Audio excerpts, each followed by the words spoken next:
Hi everyone, we're going to wait a few minutes before we start the discussion to let people join us.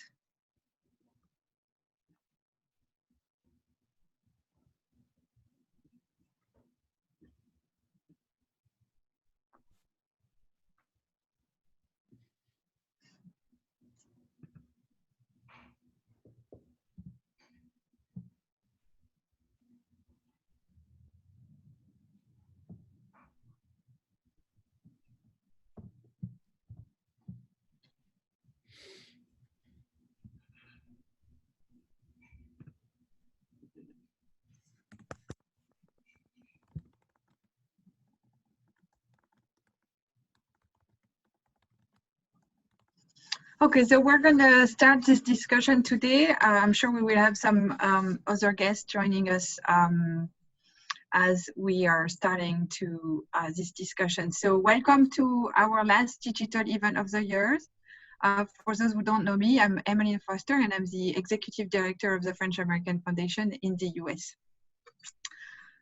We are very happy to conclude our 2020 webinar series with two inspiring and accomplished guests. Dan Vallone, our guest speaker, and Maura Sullivan, a great friend of the French American Foundation, who will be moderating the discussion.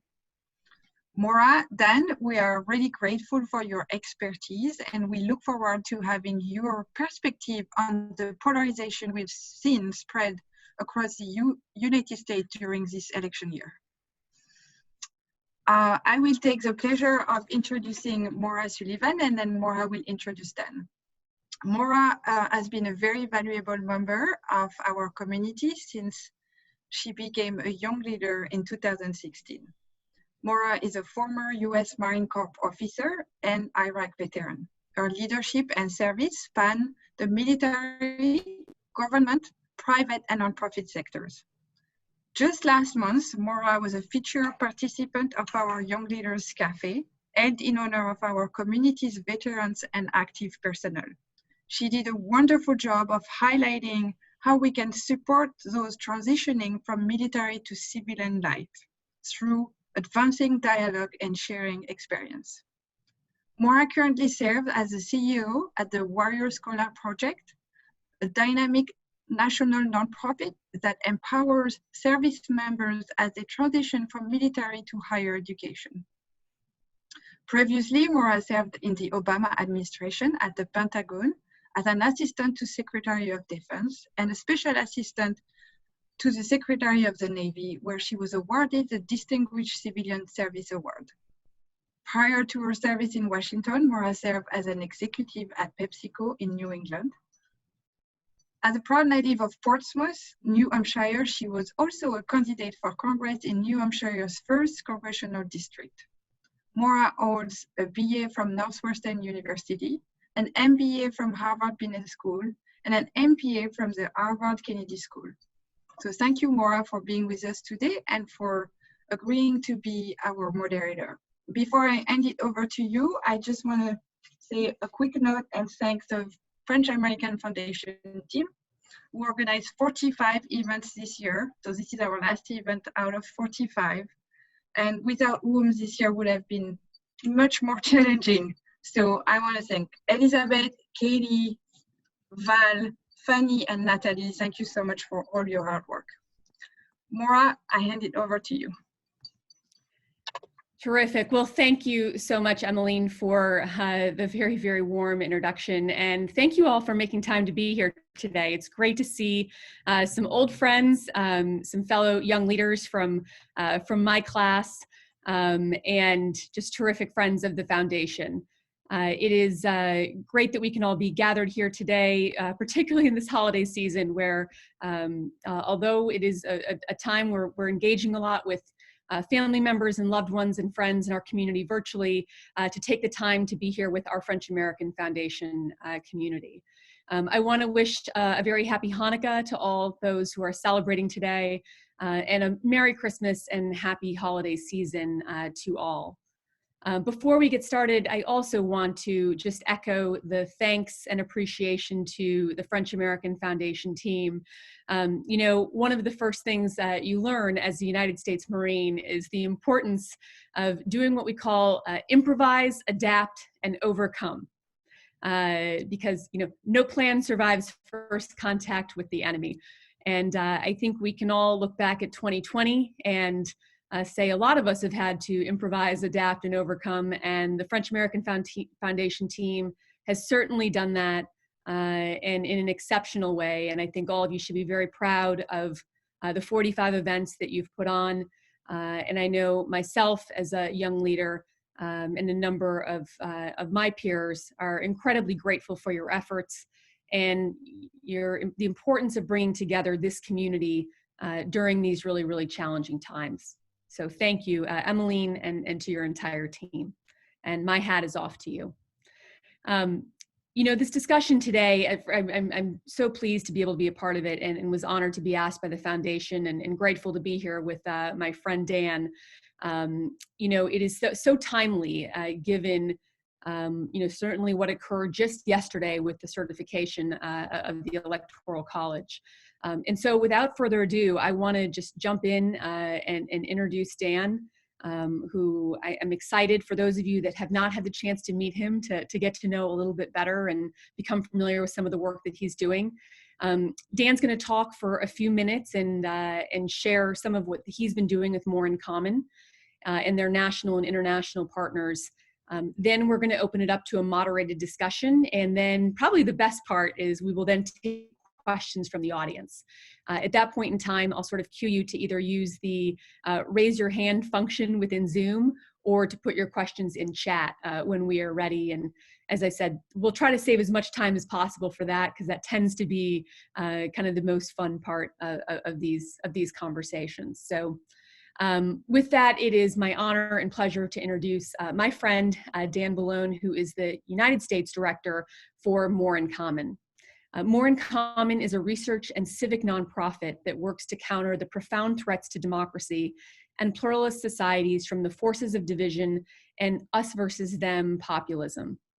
More in Common conducts unique research and works alongside of a range of partners to build more united and inclusive societies where there is a deep commitment to a shared democratic culture and where all people feel that they belong.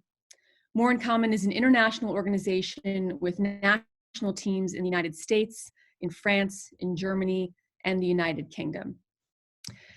Prior to his distinguished work at More in Common, Dan started his career as an Army officer, graduating from West Point in 2007 and serving 6 years on active duty in the United States Army. After the military, Dan served in the Obama administration at the Department of Education. And then following the 2016 election, Dan worked on community building efforts at the state and local level before joining More in Common in 2019 as its first US director. So please join me in a very, very warm welcome for our guest speaker today, Dan Vallone. Great. Thank you, Maura, and thank you, Emily, and the French-American Foundation. It's really an honor to be here with you and to close out 2020 on this conversation, which is timely, urgent, and something that we will all be addressing in 2021 and beyond. And so I appreciate the opportunity to speak with everyone, and I'm very much looking forward to questions and discussions. So I'm going to quickly provide some context based upon More in Common's research in the US over the past number of years. And I'll try and move quickly so we can get to the questions and answers, but I'll try and provide some data points and some of the observations that we've accumulated studying the American population and polarization since 2017. I think it's helpful to start by just noting that the story of polarization in the US is a story within a global phenomena of social fracture and the rise of authoritarian populists. So a lot of the dynamics that we'll touch on in the US are true across the world right now. We've seen the rise of authoritarians across Europe and authoritarian movements in India, China, Brazil, across the world. And so there's a part of this story which involves dynamics that are true across the globe. Story of economic inequality, of the mass movement of populations, whether from conflict or climate-induced migration, the onset of social media and the rapid transfusion of information and the availability of customization in your own information environments.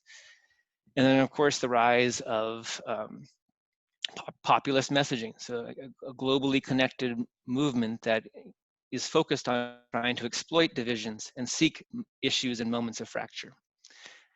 So the US is the most polarized country that More in Common has studied. And More in Common has conducted national studies across 10 countries in Europe and the US.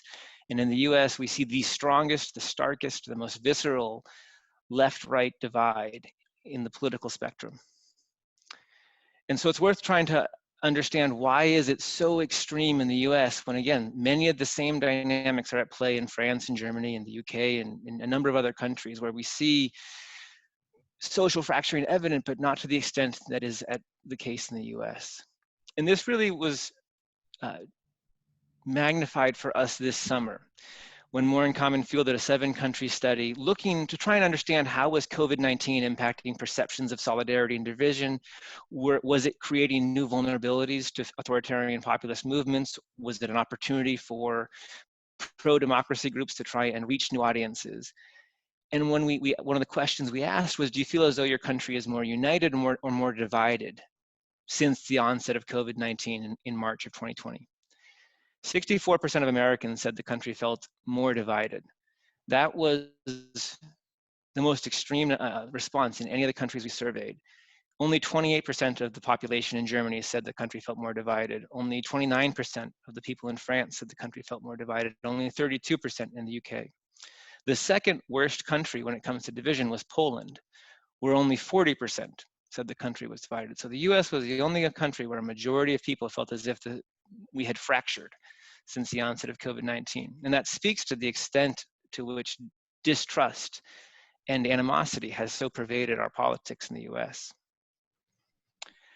I want to dive into some of the drivers that we think are uniquely true in the US and to underscore through some of the data that we have accumulated through national surveys. But I want to start by framing this with the voice of a real American that we talked to this year. We ran a 6-month online research community project this year where we had 100 Americans online that we talked to about 2 or 3 times a week, mostly to try and understand how were Americans experiencing 2020, COVID-19, the recession, an election year. And this is we asked, one of the questions was we asked kind of, how do you feel? And for folks who said they were feeling exhausted, we said, why are you feeling exhausted? What's causing exhaustion for you? And so this is the voice of a 24-year-old Republican woman from Wyoming who told us, how can I narrow down what is draining me? Almost every single system we have in place in America is broken. Healthcare, education, justice. I have no faith in our election process. It feels like I'm in the beginning chapters of a dystopian novel. On top of that, it's difficult to feel I can make a difference. I know this is not the country our founding fathers dreamed of. It's a very stark response, particularly from someone who's 24 years old. But it underscores that is a very common viewpoint. We've done survey work, and upwards of 80% of Americans feel the sense of division in our country and are not confident that America is able to overcome this us versus them dynamics. And so what is driving that? In the US, we think about at least 4 distinct phenomena that are most true, most acute, most at play when it comes to polarization in the US. And so the first is race and racism. And so the story of belonging in America has always intersected with our national sin of slavery, segregation, and the ongoing instances of racial injustice. Race and who gets to be American and to what extent someone gets to be American has always been part of the political conflict. And we see that is very much true today in the US in a degree that is just not comparable in any of the other countries that we've studied. There are other issues in other countries that have a particularly salient impact on social cohesion and social fracture, but race is uniquely American in that kind of context. And we just published a report last Thursday called American Fabric, Identity and Belonging, where we tried to dig into this. We tried to start a conversation around what are the experiences of belonging and what are competing narratives about what it means to be American when we view through the lens of race. And one of the findings I just want to highlight we found is 69% of Black Americans and 73% of Asian Americans feel like people like me are not seen as being American enough. We asked people, in order to move forward,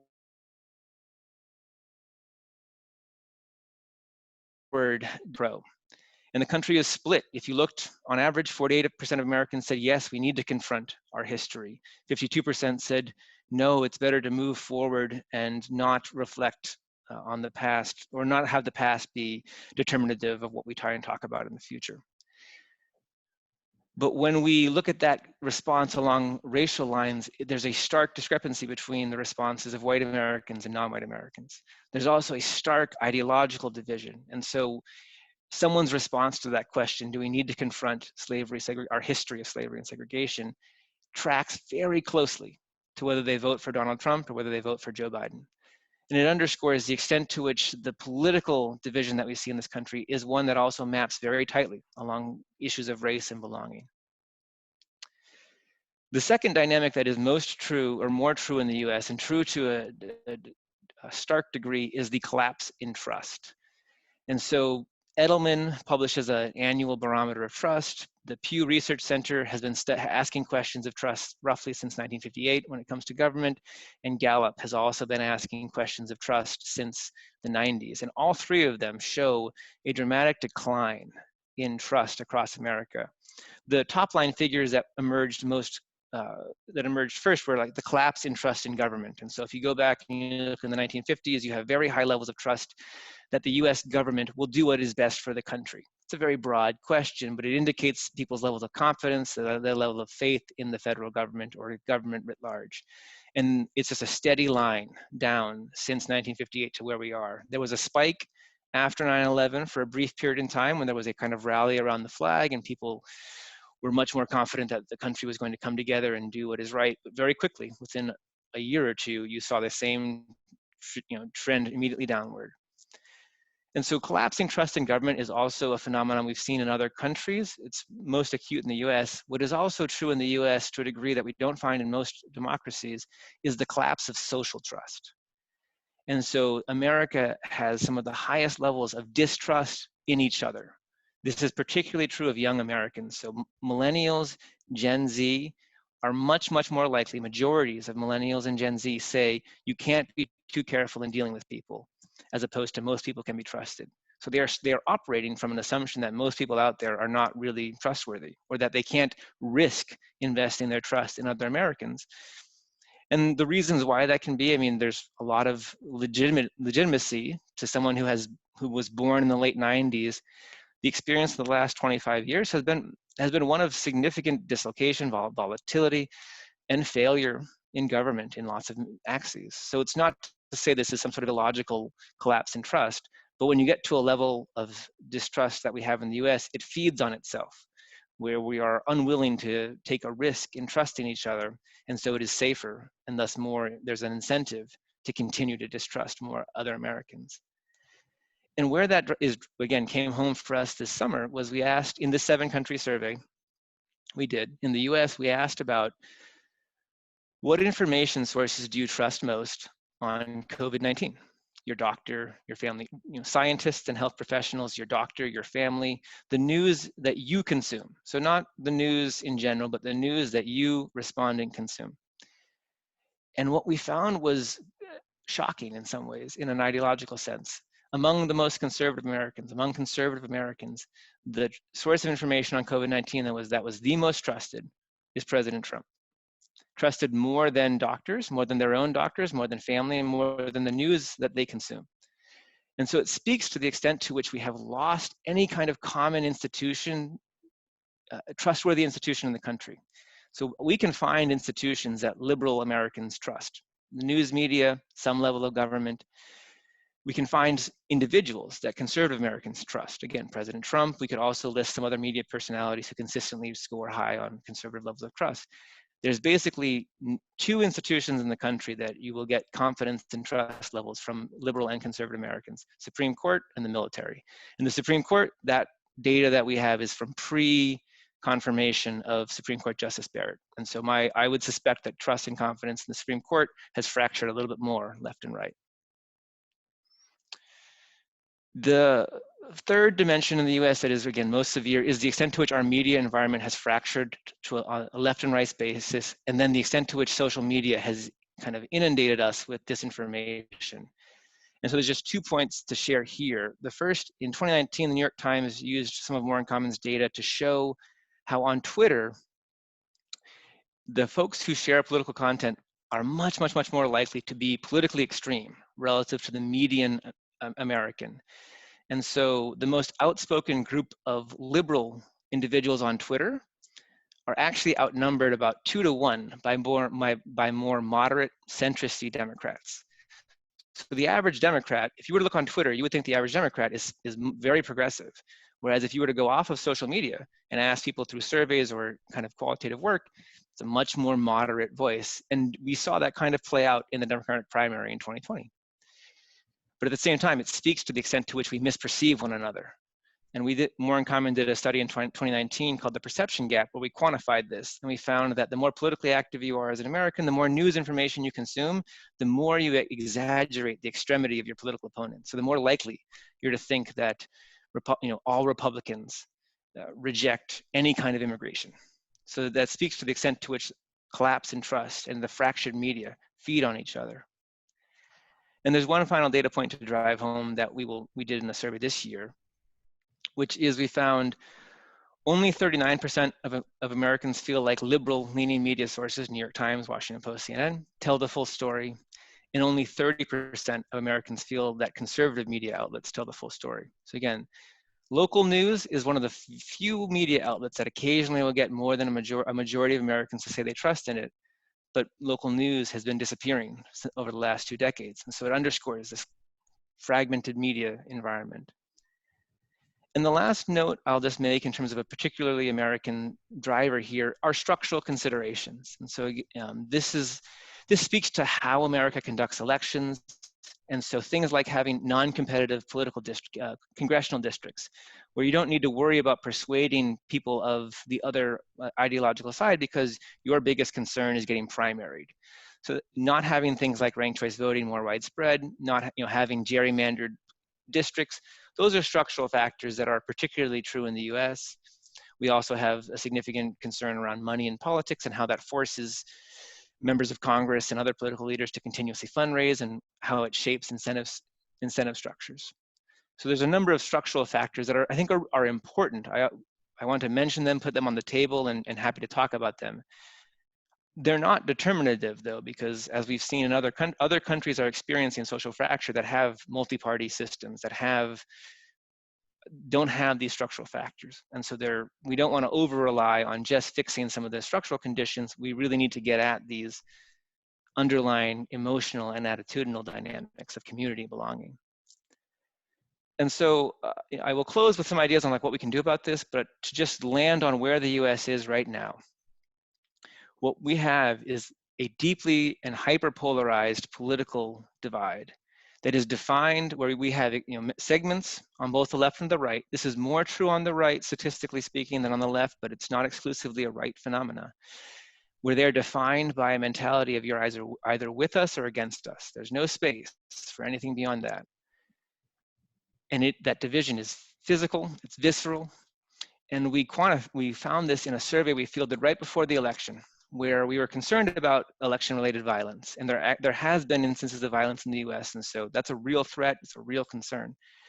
But what we found is that we asked folks about the justifiability of election violence in a scenario where their candidate for president claims the election was stolen. So we asked Democrats, would you justify the following actions if it seemed like Donald Trump won the election, but Joe Biden says the election is stolen?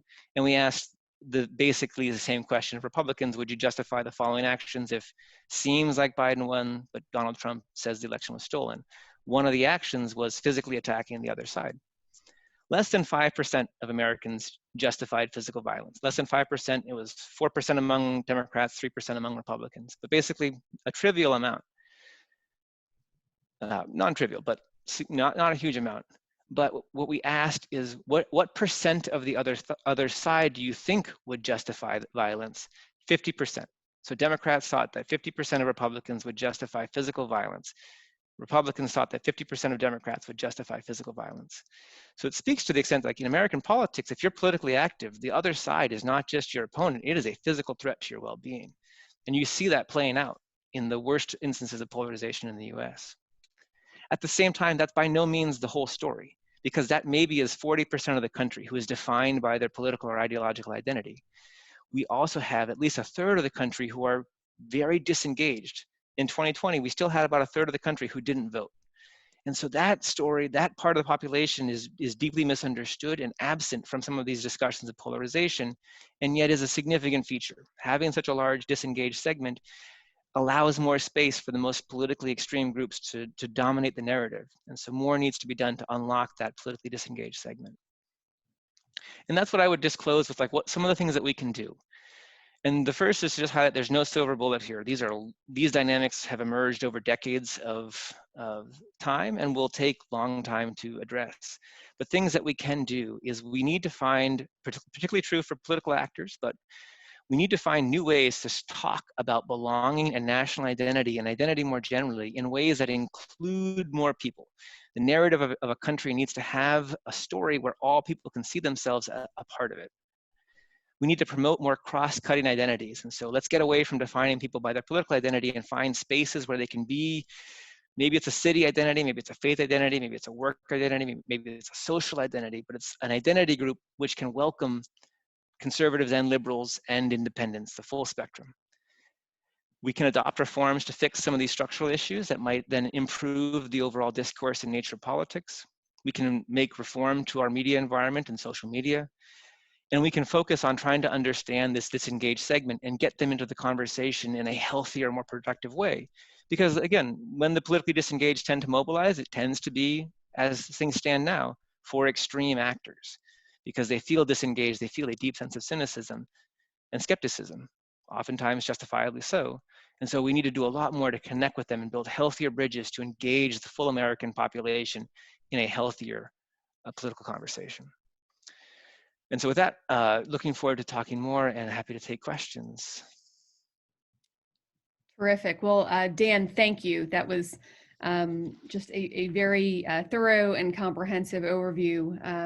I think we could probably ask you questions for the next hour or two, but just a lot to dive into here. So thanks so much for sharing both your work and perspective with us.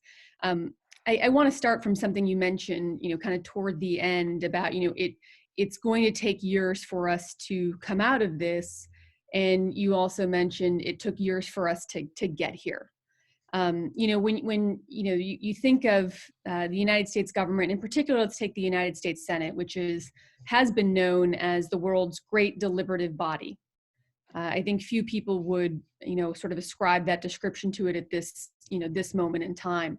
But when we think back to the way, let's say, Lyndon Johnson as the Senate Majority Leader and then later as president was able to, get bipartisan solutions, both, in the legislative branch and from his role in the executive branch.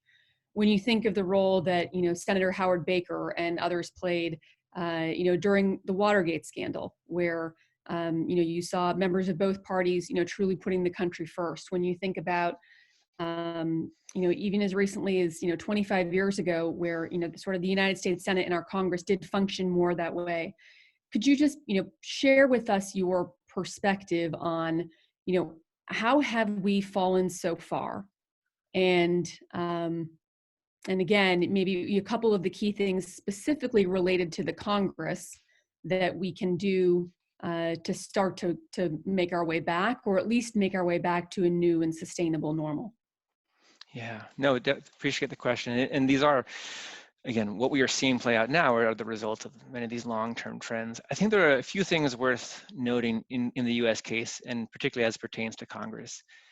And so one thing to note up front is some of these dynamics, there is a degree to which it's healthy. Like America has some of the drivers of change in the US are that people who previously did not have voice or a seat at the table, whether that's women, people of color, people who are LGBTQ, have a seat at the table in an equal way now. And that kind of change, perceived social shifts, are very impactful on people's political orientation and behavior. And so to a certain extent, there is evidence of this being a healthy dynamic where over the 30 years we have become a more equal society, but it has contributed to perceived status loss among certain populations.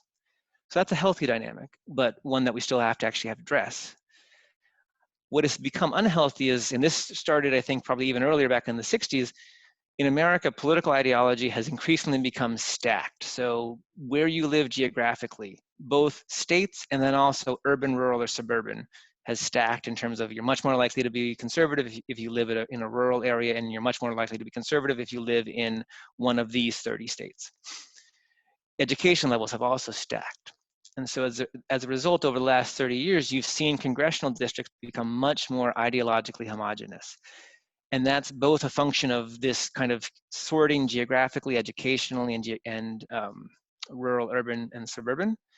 And it's some of the structural issues where we haven't modified how we decide how congressional districts are created in order to try and mitigate against that ideological homogeneity. And so it's become much easier for more politically extreme groups to take power because they're able to tap into the majority of that district or that state.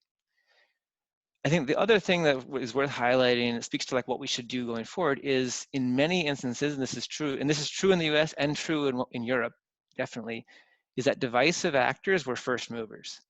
They identified some of these changes in social status perceptions and acted on them. They seized them as ways to organize new movements, to create new narratives, and then they also connected themselves globally and shared best practices. And so that was an orchestrated, and I mean, not top-down planned, but it was an orchestrated effort that was quick and fast. And so I think more pro-democracy oriented groups need to have a similar sort of, we need to be one, in communication with one another, connected across geographies, because this isn't just a phenomenon that affects any one country. And two, we really need to be more attuned to sociology. I think a lot of liberal, and by like small L liberals, think a lot about technical results, technical outcomes, and kind of the efficiency of systems, all of which are very valid outcomes to care about in government. But it also matters a lot what the story that someone experiences is and how we can help shape that, particularly when it comes to perceptions among each other.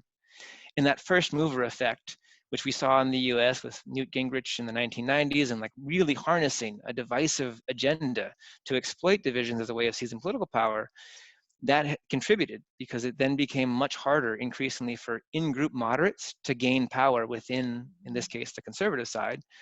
But it's also true sometimes on the left as well, is that when you start to see in-group moderates being shut out and diminished, that has a cyclical effect of tending to worsen over time. And so the Howard Bakers and others like him, and there have been many other kind of really exemplar political figures, just became harder and harder to find. And then I'm thinking of the former senator from Maine. I should know this. Olympia Snowe decided not to run again, in part because it just became too toxic.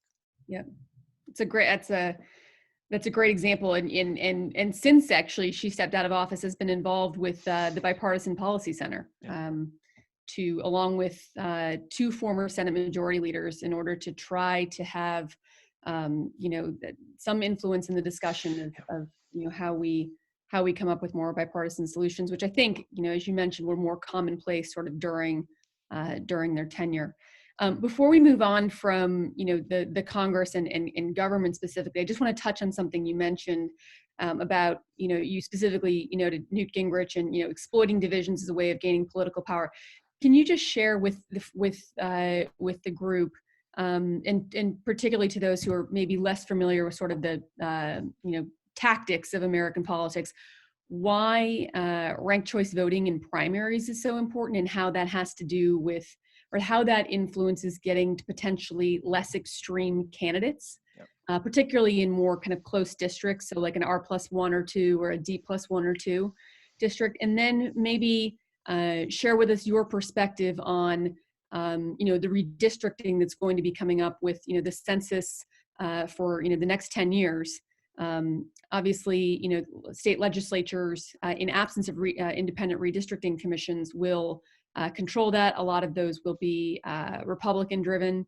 And so, what we might sort of expect from that, and, again, just sort of share the importance of drawing these districts and what that means. Yeah, it's great. It's a great question. It's one of the really tragic outcomes that we have seen, and this is true again in every country more in common studies. One of the tactics that authoritarian populists take is you want to feed a perception that politics is broken, that the system is rigged, and that it's not worth your investment in time. Like the authoritarian populists really benefit when you don't have people who think the system is worthwhile and engaging. And we do interviews with Americans all the time.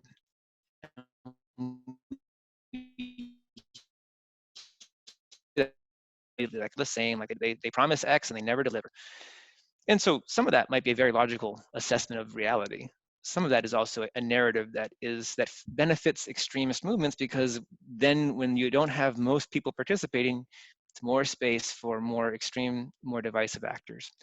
And so that's what the challenge presented by having these non-competitive districts is that you never have to try and persuade people who have a slightly different ideological orientation. The persuasion is only intra-conservative or between liberals, between conservatives. And that benefits most those who have the most kind of active followers, which tends to align with people who have more extreme views. Like that's a way to cultivate a very strong sense of in-group identity, is to have a more extreme view and to articulate that with a lot of intensity.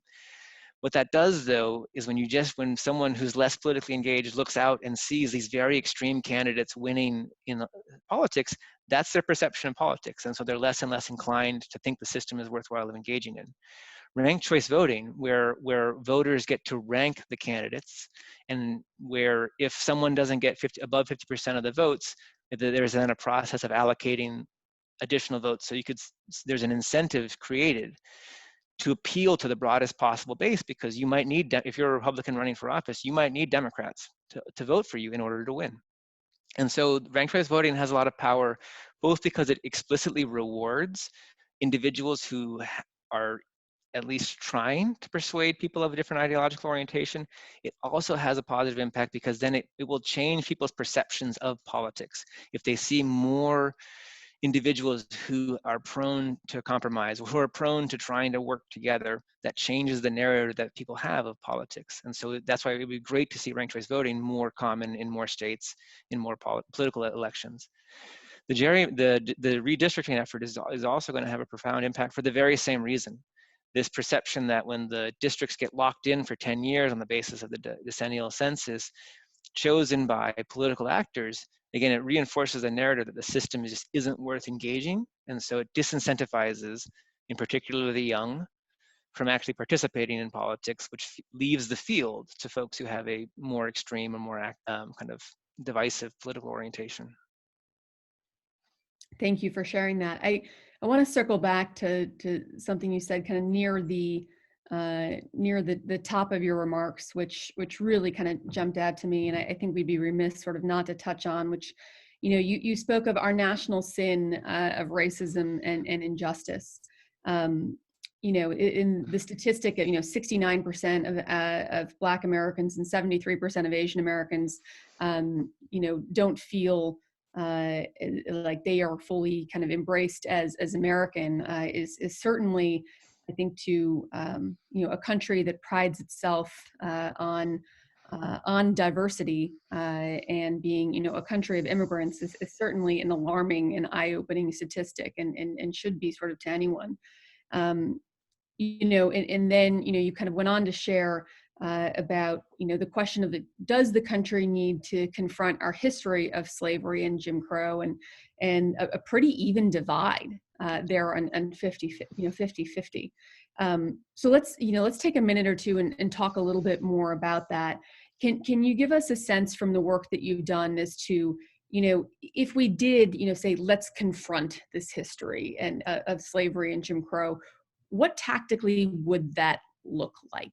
And what are, does your work, has your organization come up with sort of a point of view on, which approach here the United States should take? Yeah, no, I mean, there's no more important issue in a lot of ways in the U.S. because this is I think the issue. So our board member, Ted Johnson, who is at the Brennan Center, published a piece in New York Magazine. This is probably 3 or 4 weeks ago. And it was titled, I think, Black Patriotism. And it detailed the story of Black Americans' experiences with race, racism, slavery, and patriotism, right? And how the experience of being denied equality, both explicitly as slaves, but then, after the onset of segregation, and yet at the same time, Black Americans volunteered en masse in World War II. And so there was this need for a new narrative of patriotism, because it couldn't just be the traditional narrative of patriotism, which is America stands for X, Y, and Z, full stop. Like, we stand for freedom, we stand for liberty, we stand for equality, we stand for justice. Like, that's the traditional narrative of American patriotism. We're fighting against fascism, etc. There was a need to have, yes, that is all true, and we have segregation at home. And as a Black person, I am denied access, opportunity, and that experience in my home country. And yet I'm going to fight because I do believe in these ideals, and I believe that we need to make America better, both in how it delivers on these promises at home and how these values are spread abroad. That is Maura Corby's point of view, in that there is this need to have a new narrative around patriotism that doesn't deny wrongdoing, slavery, segregation, but construes action to address it in a way that reinforces our best national ideals. And so I think that this has been well articulated by Jill Lepore also in These Truths. Thomas Chatterton Williams is a good writer who also talks really eloquently about some of these narratives. But more and what we've also found, we did a survey on this, and most Americans, at least when you talk to them, are willing to hold complex ideas such as any founding fathers who were slave owners should be criticized and judged for owning slaves. At the same time, we applaud the ideals and institutions they enacted into our founding documents. It's possible to appreciate that there are these unique and powerful ideals embedded in the American, both institutions and in our stories. At the same time, we have these horrific realities. And so not needing to pick a side is kind of Maura Corby's point of view on this, because that's how I think we get the most number of people to actually stay engaged in a conversation about, we need to better deliver, we need to address this.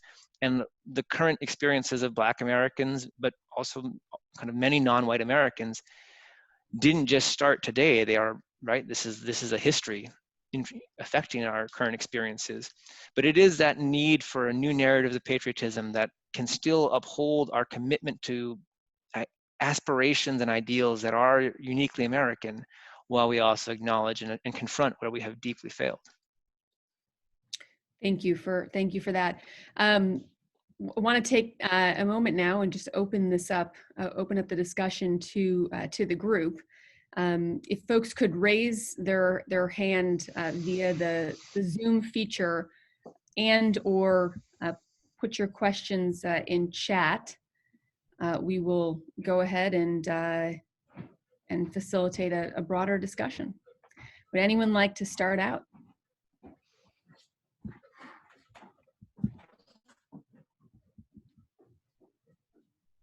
I've got a whole list more questions here. So, Jason, why don't you go ahead and get us started? And Thanks, Maura, and thanks especially Dan. I'm Jason Alcubi. I was a 2017, I think, Young Leader. So glad you're with us today. So glad you're focused with many others on this incredibly important issue. One of the great books I read this past year is Ezra Klein's Why We're Polarized. And my reading of that book is you know a lot more about this than me, but is that he basically tries to say that polarization doesn't necessarily lead to authoritarianism and extremism. You can be deeply polarized without being authoritarian or even extreme in, you know, sort of political consequences, policy consequences.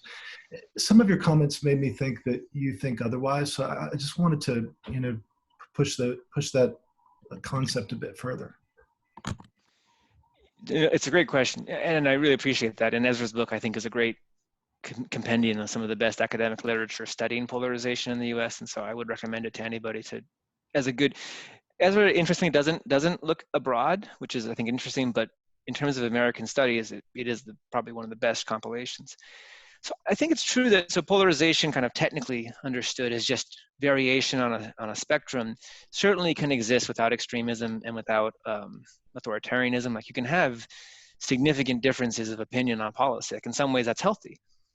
I think what we have seen in the US, and I'm glad you asked the question because I should have specified this, is when polarization turns in what is called affective polarization, which means it's personal. Like, it's no longer about a policy disagreement, and I can't separate policy disagreement from the fact that I don't like you, I don't trust you, and taken to the extreme where we are in the US, I am steadily degrading you in my mind of your humanity. I mean, in our perception gap study, we found that a discomforting number of both Democrats and Republicans were very willing to attribute to their political opponents that they were not just wrong, but racist and brainwashed. So that kind of polarization, which is affective and personal, I think that is where it is definitely correlated with authoritarian or extreme authoritarianism of like a left or a right, but authoritarian populist kind of movements.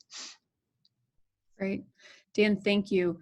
Next question from Mark Sorrell to everyone. Mark, welcome back from your deployment with the U.S. Navy overseas, and thank you for your service to our country. Question, Dan, for you is what is the role of economics in resolving our present polarization? And the example given, as you can maybe see in the chat, is 40 acres and a mule. Could you just maybe touch on that briefly? Yeah, and Dan, this is Mark. Thanks for your presentation. And just to amplify the question a bit, because my hand waving function isn't working on my screen. I think if I could be maybe a little direct, I'd say up until now, the conversation here has been very conceptual. I mean, we talk about things like addressing disinformation, or we talk about addressing racism. And I would maybe argue that those are outcomes. Those aren't sort of root problems to be addressed. And that racist problems we face today arguably have their roots in promises undelivered back at the end of the Civil War to deliver 40 acres and a mule to every enslaved person in America. And there's recent scholarship that's been published about what that would actually mean in cost today. And I think it was something like $200,000 per person for about 40 million people in the US that would potentially be eligible.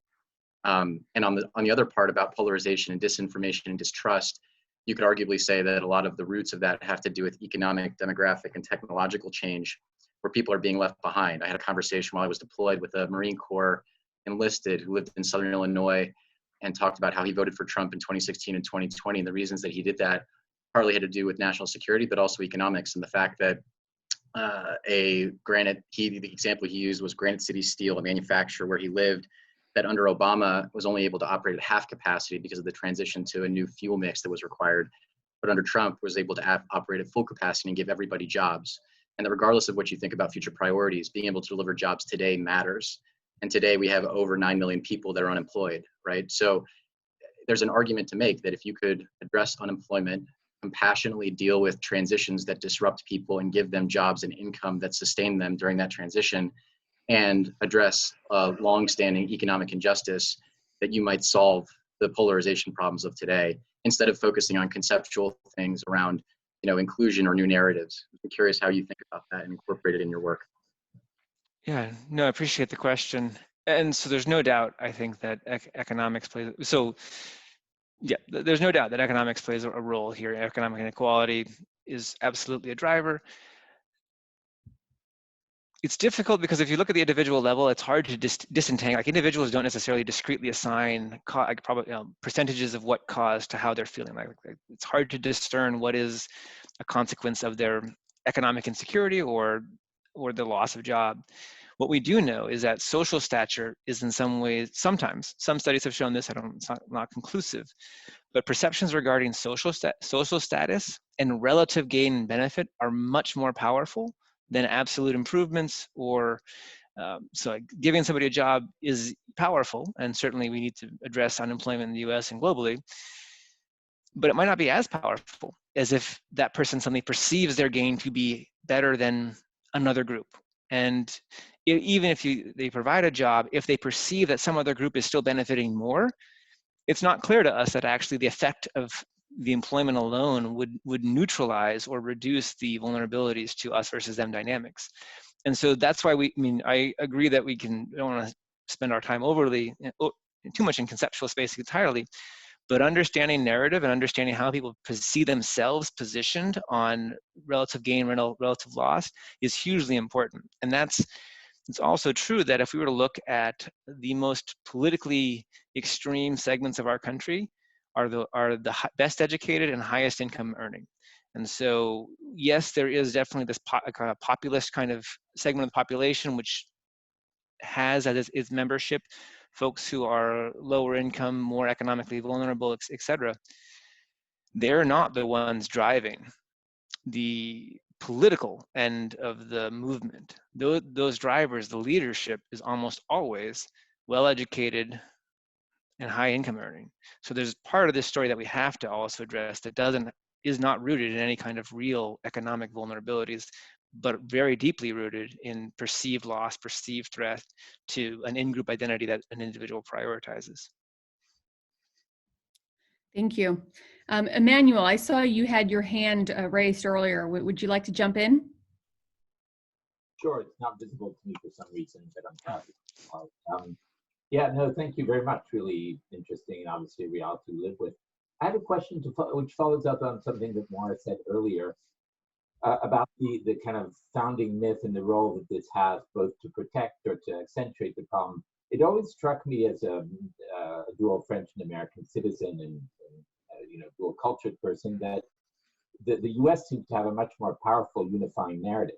Because in France, you have people 3 generations after their parents came from Algeria or Morocco who still aren't made to feel French. Whereas in the US, the narrative is really one of unifying. So I don't know if it's, in our New York bubble, but I've had experience being with a Rwandese friend, for example, in Indiana, where you had that kind of welcoming. So I'm wondering how that came out in your various polling and other investigations, and whether that's a force, whether we can tap it more. Yeah. No, it's you're absolutely right, and that comes up a lot in conversations when we work with our colleagues in Europe in particular. That is often the expression is like, actually, America has this really interesting and potent kind of detachment from ethnicity in our founding documents, right? Like the Constitution and Declaration of Independence, they have obviously some problematic language, but they intentionally tried to separate like what these values are and create an identity that is creedal and not based on ethnicity. And when we do polling, that still shows very strongly. Like, you will get high levels of agreement on things like, are you proud that America is a nation of immigrants? Like, yes, across the board. 70% of Americans, north of 70% plus, would say yes. And are you proud of the things that are consistently identified as being most important to being American are freedom, equality, liberty, like the stated values in our creedal documents. So I think to your specific question, yes, that's a key part of any solution set going forward. And in some ways, if for the Biden-Harris administration, for example, using the tools of public communication and explicitly trying to speak to those elements of our national identity will be a powerful tool to reduce some of these levels of division and to inculcate in people a healthier orientation towards politics. At the same time, there is a significant gap between people's articulation of what values and ideals are important in a survey and then how they behave politically, or at least there is a perceived behavioral gap, or that same narrative can be deployed in many different directions. And so it is a powerful asset, but it can be wielded by many different actors, and that's what we see playing out right now. Dan, I'm going to, in the interest of time, try to combine a couple of the questions that we have here in the chat, because we've got some terrific questions by folks who've joined us here. So I want to just touch on something Katie has mentioned on social media, because we haven't touched on that yet in this part of the discussion. You'd mentioned earlier about, social media content creators are more likely to be extremes. When we look on Twitter, we see some, extreme Democrats, extreme conservatives. Question is, how do we amplify the more moderate voices, given the current ecosystem and the fact that, many of these platforms, monetize and are simply built on and benefit from, the polarization? And then that's kind of part one of the question. Then part two is from Newton. How much of the polarization do we think is the fundamental lack of understanding about the conversation happening in another community? So let's take Facebook really quick, for example. We all know that due to the algorithm, we tend to see folks kind of in our own feed, right? And so, that other conversation we're just sort of not privy to unless we have kind of individual touch points into that community. So, is there polling? Is there data? Has there been research on the willingness of, American individuals to sort of step outside that own conversation and sort of proactively learn from, or proactively seek to be a part of a conversation, sort of knowing that, their viewpoints are different? Yeah, no, thank you. Those are both great questions, and I'll try and answer quickly. The first, on the social media part, yeah, I think some of that has to be addressed through how to, the algorithms, the business model. Like, there's just nothing, absent changes on that level, like, you're not going to see a significant shift in terms of exposure to certain voices. With that said, what we can also do is you can create new media outlets. And so, like, the Texas Tribune, for example, is a really interesting media model for how to cultivate a new voice that gets widespread adoption and influences the narrative on any number of important issues. And so, this is mostly like for larger institutions, philanthropic actors, et cetera, like investing in new media outlets that try and speak to people through digital platforms. There's real space to try and, I think, change the narrative and experiences, and to elevate voices that are more reflective of kind of the average or median position. In terms of the data point on people's willingness to actually be part of this. So it's very difficult to survey this, because most people will say, I think about a third of Americans would say that they are interested in, well, no, I should say, step back and say about 90% of Americans think that our division is a problem. Everybody's on board with saying this is not good, we should change it. 84% of Americans want the next President Biden to prioritize bringing the country together versus pursuing his party's policies and agenda. So full stop in terms of attitudes towards fixing this. Really difficult, actually, to get people out into action. And so I think what we have seen, because we're part of these networks that are trying to do this experientially on the ground, if you frame a question as like, do you want to show up to a conversation that will bring Democrats and Republicans together? Very few people show up. And the people who show up probably are not the ones who actually need to be there. Much more impactful is to try and think of what is a different identity that we can bring people out together. So there's a great group called One America Movement. They work through faith networks, mosques, synagogues, churches. They bring them together. They make sure that the membership is ideologically diverse, and then they go solve something. They go and they went to Puerto Rico and helped after the crisis there. They go and they do local improvement projects. That's the science behind this, shows that kind of exercise is much more powerful in terms of fostering greater appreciation for and empathy with people who have a different ideological vantage point. And it's like cultivating a stronger shared cross-cutting identity. So I think that's a key solution that we need to have deployed at much larger scale, because that can be done within cities and towns. It can be done faith networks. It can be done by business. It can be new social groups, brewing clubs, gardening clubs, basketball, all of it. All of it can be deployed in service of that kind of effort. Great. Well, listen, we are running short on time, so I'm just going to take just a couple seconds here and kind of close it out, and then Dan, sort of turn it over to you for closing remarks. First of all, just want to thank everybody for a terrific discussion and your very, very active engagement. I want to thank Emmeline and the entire foundation team for putting this together, and to sort of try to end this on kind of a hopeful note. Want to circle back to something Dan said about, there has been some progress in terms of inclusion, right? We saw, you mentioned women having more voices at the table. We saw, 4 women run for president. for the first time this cycle, and one of them, going to be sworn in as vice president soon. You just saw General Lloyd Austin, who was, designated by the president-elect as the first African-American to lead the Department of Defense. So there, we saw the first openly gay presidential candidate in Pete Buttigieg, who was, incredibly successful during the cycle. So, I think those are things to try to build on. And then finally, our president-elect's, words during his victory speech in Wilmington, when, he made very, very clear that he wants to be the president for all Americans, and asked those who didn't vote for him to give him a chance. And so, I think that's a great kind of note of opportunity and hope. And we all know with crisis comes great opportunity, and we certainly have that right now. So Dan, I want to turn it over to you to kind of close us out. Maybe you can touch on a couple of the just questions from Chris in your closing remarks about the deliberative democratic processes locally and nationally. But again, want to thank you for your expertise and your time, and thank everybody for joining. Yeah, no, and first let me just echo Maura's statement of thanks for everybody, for the foundation, for pulling this on. And I know I just detailed a whole bunch of reasons why we're in this very dark moment in the US, and that's true.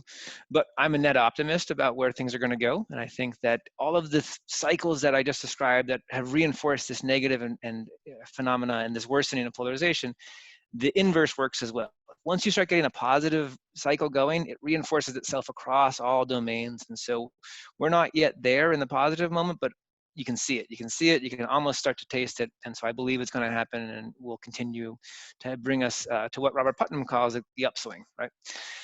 And then on deliberative democracy, I think that there is a lot of work, and this is where I think there's been some really interesting work led across Germany and the UK and France about instituting new forms of democratic deliberative process, like to trying to inculcate habits of democracy and liberal democracy, so appreciation for a plurality of viewpoints navigated within a democratic process. And I know that there's a bunch of work our German team has been doing around new models for democratic engagement at the local level in particular. And I think in the US, this is especially true, where we have seen a deficit in civics education, for example, over the last 30 years, once there became a really strong focus on math and reading scores, kind of to the detriment, to some extent, of civics. And just like one of the reasons for my optimism is that civics education is going through a renaissance right now, where you're seeing just a great wave of innovative ideas, tools, organizations, nonprofits, for-profits, all trying to inculcate behaviors among students, teachers, parents, and school communities about how do we foster that kind of healthy engagement, which has always been where America has found really powerful success, at this really interesting local level where we just build out models of solving our problems and addressing our challenges together through a democratic process. So that's one area where I hope that there will be more to come in the future years, and I'm excited by that. So thank you all. Well, thank you. And again, thanks everyone for joining. Thanks to the foundation, and everybody have a terrific holiday season and a great afternoon. Thank you. Great. Thank you very much. Thank you. Thank you.